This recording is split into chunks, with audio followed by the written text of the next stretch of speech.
Nakama, selamat datang di channel Anime OB. Yuk, sebelum masuk ke pembahasannya, jangan lupa like video ini ya bosku. Like dari kalian akan menambah semangat Mimin untuk terus memberikan informasi terbaru mengenai One Piece pada nakama semua. Kali ini, kita akan mereview dan menjelaskan beberapa hal menarik yang terjadi pada chapter 1154 yang berjudul Tidak Bisa Mati. Nah, chapter 1154 kali ini akan diawali dengan memperlihatkan kelanjutan cerita cover story kisah perjalanan Yamato di negeri Wano yang sudah memasuki volume ke-38, di mana kali ini Ocho membawa Yamato ke makam seorang pahlawan dari West Blue yang dibesarkan di Ringo. Ya, meskipun belum diketahui pasti siapakah sosok pahlawan tersebut, namun ada kemungkinan besar makam pahlawan tersebut masih ada kaitannya dengan sosok Ryuma. Kemudian masuk pada inti cerita, di awal chapter diawali dengan memperlihatkan kilas balik menarik yang terjadi di Elbaf pada masa lalu. Nah, dalam kilas balik ini kita bisa melihat bagaimana Big Mom mulai menghancurkan beberapa desa dan membuat kekacauan di sana. Dan selang beberapa waktu kemudian, Big Mom mulai meninggalkan negeri Elbaf. Namun anehnya, setelah Big Mom pergi meninggalkan negeri Elbaf, entah kenapa negeri Elbaf justru dilanda bencana besar secara terus-menerus. Bahkan, bencana yang dialami oleh negeri Elbaf tak main-main. Mulai dari kebakaran yang sangat besar, badai yang tidak bisa diprediksi kemunculannya, dan juga kelaparan yang melanda seluruh negeri Elbaf. Jelas apa yang terjadi di negeri Elbaf ketika itu membuat Raja Harald sebagai pemimpin negeri Elbaf harus dihadapkan pada pilihan yang sulit. Apalagi seperti yang kita tahu, Raja Harald ini sedang fokus mengembangkan negeri Elbaf dan menjalin aliansi dengan beberapa kerajaan yang ada di dunia One Piece. Artinya, jika apa yang terjadi pada negeri Elbaf tersebar ke seluruh penjuru dunia One Piece, maka negeri Elbaf akan kehilangan mitra mereka dalam mengembangkan berbagai sektor untuk memajukan negeri Elbaf. Sementara itu di sisi lain, para penduduk Elbaf yang tidak sabar lagi menunggu keputusan dari Raja Harald dalam mengambil tindakan setelah bencana yang melanda negeri Elbaf secara terus-menerus, mereka pun kemudian meluapkan amarahnya kepada Ida dan juga Hajrudin yang merupakan istri pertama dari Raja Harald dan juga anak pertamanya. Yap, para penduduk Elbaf ini menganggap bahwa bencana besar yang melanda negeri Elbaf merupakan sebuah kutukan akibat Raja Harald menikah dengan raksasa yang bukan berasal dari negeri Elbaf. Nah, seperti yang dijelaskan di beberapa chapter sebelumnya ya bosku, Ida yang merupakan ibu kandung dari Hajrudin ini memang bukan berasal dari negeri Elbaf. Itu sebabnya para raksasa yang masih percaya tentang sebuah pantangan lalu berniat untuk menghabisi Ida dan juga Hajrudin. Namun beruntung, saat para raksasa akan menyerang Ida dan juga Hajrudin dalam sebuah halaman ganda yang sangat epik, kita bisa melihat Raja Harald beserta rombongannya datang tepat waktu untuk menyelamatkan Ida dan juga Hajrudin. Ya, kedatangan Raja Harald ini benar-benar mengubah keadaan. Di saat para penduduk Elbaf mulai muak dengan bencana yang terus mereka hadapi, akhirnya sang raja telah kembali dari perjalanan panjangnya di luar negeri Elbaf. Menariknya, di momen ini juga, Raja Harald kemudian menjelaskan alasan kenapa dirinya melakukan perjalanan panjang dan ingin membuka negeri Elbaf. Karena Raja Harald sadar betul akan banyak sekali manfaat jika negeri Elbaf sedang mengalami kerusakan seperti ini. Raja Harald juga menegaskan dengan bala bantuan yang telah dia bawa, Raja Harald yakin bisa segera mengatasi kekacauan yang sedang melanda negeri Elbaf. Nah, setelah Raja Harald berhasil menghentikan aksi dari para penduduk Elbaf yang sebelumnya berniat untuk menghabisi Ida dan juga Hajrudin, Raja Harald pun kemudian membawa Ida dan juga Hajrudin ke dunia bawah pulau Elbaf. Di mana tepat di momen ini, setelah mereka berbincang-bincang, Ida pun kemudian memutuskan untuk membuka sebuah bar di dunia bawah.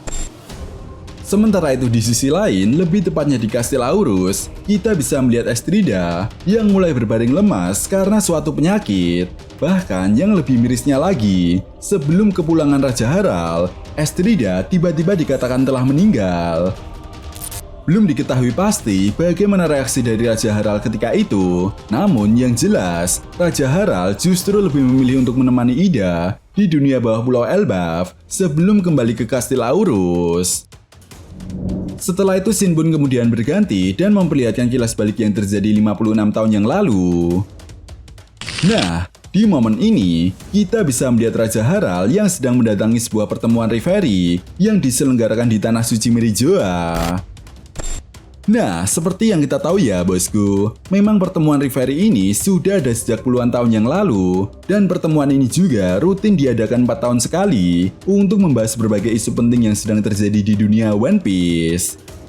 Namun meskipun Raja Harald sudah datang ke pertemuan referee atas nama negeri Elbaf, tetapi para Gorosei tidak suka dengan kehadiran Raja Harald. Entah apa yang menjadi penyebab pemerintah dunia tidak suka dengan kehadiran Raja Harald.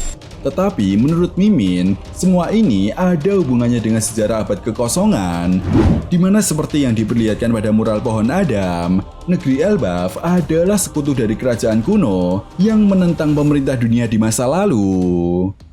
Selain itu, negeri Elbaf juga erat kaitannya dengan Dewa Matahari Nika yang menjadi ancaman besar bagi pemerintah dunia. Namun sayangnya belum diketahui pasti hasil dari pertemuan referee ketika itu. Tetapi yang jelas, Raja Harald pun kemudian memutuskan untuk kembali ke negeri Elbaf. Nah, setelah sampai di negeri Elbaf, Raja Harald pun kemudian bertemu dengan Jarul, di mana Jarul menjelaskan kepada Raja Harald tentang kelompok pembuat kapal raksasa yang disebut sebagai Great Hammer Warband dari Carrera. Menurut Jarul, mereka telah meninggalkan surat di Elbaf dan memberitahu bahwa seluruh kelompok mereka telah berhasil ditangkap. Jarul tidak mengetahui pasti siapakah sosok yang menangkap mereka. Namun, yang membuat Jarul tidak percaya adalah orang tersebut bisa menangkap 100 raksasa, termasuk raksasa kuno sekaligus. Bahkan yang lebih gilanya lagi, seluruh kelompok Warband benar-benar telah membeku di dalam es. Yap, kejadian ini tentu mengingatkan kita saat Nami dan Chopper bertemu dengan raksasa yang telah membeku di Bank Hazard. Sementara itu di sisi lain, setelah kepulangan Raja Harald, kita bisa melihat Pangeran Loki yang diasuh oleh saudara dari Estrida. Namun sayangnya, Pangeran Loki harus menerima berbagai siksaan. Tentu ini semakin menjelaskan ya bosku, masa lalu dari Pangeran Loki memang penuh penderitaan dan penolakan. Mulai dibuang oleh ibunya sendiri saat dia masih bayi. Bahkan setelah kematian ibunya, Pangeran Loki masih disiksa oleh saudara dari ibunya sendiri. Setelah itu scene pun kemudian berganti dan memperlihatkan keadaan 48 tahun yang lalu saat Pangeran Loki beranjak remaja. Usianya ketika itu kurang lebih 15 tahun. Nah, di momen ini Pangeran Loki terlihat iseng dan melepaskan beberapa binatang buas raksasa ke desa-desa yang ada di dunia matahari. Sehingga hal ini pun mengakibatkan beberapa penduduk Elbaf ketakutan. Namun di sisi lain, Pangeran Loki merasa sangat sedih ketika dia melihat anak-anak lain yang justru membantu Hajrudin untuk mengusir hewan-hewan buas raksasa yang sebelumnya telah dilepaskan oleh Pangeran Loki. Nah, menariknya di momen ini, Pangeran Loki mulai merasa kesepian dan menyadari bahwa dirinya benar-benar raksasa yang tidak beruntung, seperti halnya mereka. Tentu ini sangat menarik ya bosku. Di balik tingkah usil dan nakal dari Pangeran Loki, hati kecil Pangeran Loki tidak bisa berkata bohong dan merasa bahwa penderitaan yang sebenarnya adalah sebuah kesepian. Itu sebabnya Pangeran Loki hanya menginginkan ada seseorang yang mau menerimanya. Dan seperti yang kita tahu ya bosku, satu-satunya orang yang saat ini menerima Pangeran Loki apa adanya adalah sang bakat Senjo Mugiwara Luffy. Entah nantinya Pangeran Loki akan menjadi kru inti atau hanya sekedar aliansi dari kelompok bajak laut topi jerami saja. Namun yang jelas, kehadiran Pangeran Loki akan menjadi sebuah kekuatan tambahan bagi kelompok bajak laut topi jerami di pertempuran akhir nantinya. Nah, setelah itu, Pangeran Loki yang tidak ingin berlarut dalam kesedihannya, dia pun kemudian memutuskan untuk kembali ke dunia bawah pulau Elbaf. Menariknya, tepat di momen ini, tiba-tiba Pangeran Loki bertemu dengan bajak laut Rox, di mana Rox Disebek bertanya kepada Pangeran Loki, apakah mereka berada di Elbaf dan apakah Raja Harald juga ada di sini.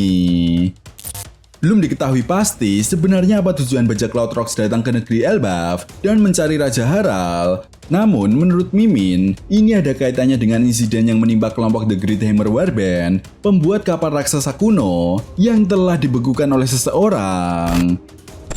Artinya, apakah mungkin Rock Disebek adalah dalang dibalik insiden tersebut?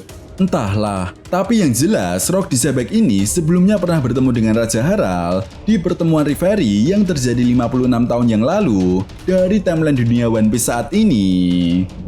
Bukan hanya itu saja, di sini juga kita mendapatkan sebuah informasi penting bahwa selang beberapa waktu kemudian setelah Rock Disebek bertemu dengan Raja Harald di pertemuan Reverie, Rock Disebek dikatakan telah menghabisi seorang laksamana angkatan laut. Sehingga hal inilah yang menjadikan Rock Disebek menjadi seorang buronan yang diwaspadai oleh pemerintah dunia.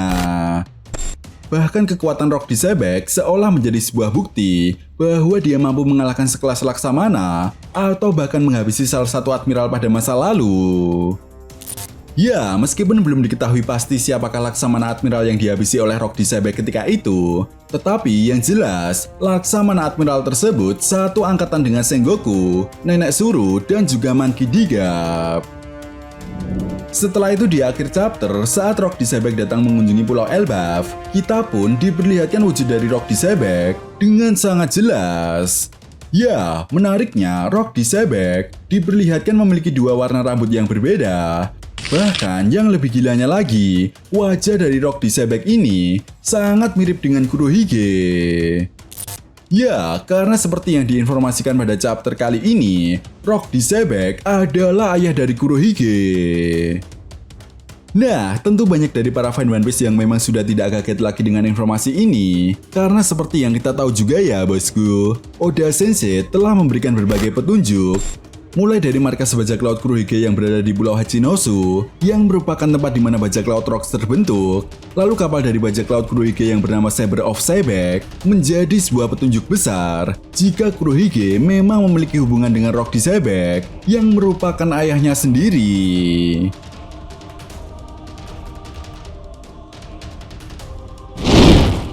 Nah, itu tadi merupakan review dan berbagai hal menarik yang terdapat pada chapter 1154. Jika kalian punya pendapat lain atau teori tentang pembahasan kali ini, silahkan tuliskan pendapat kalian di kolom komentar ya bosku. Oke, sampai di sini dulu pembahasan kita kali ini, and see you next time.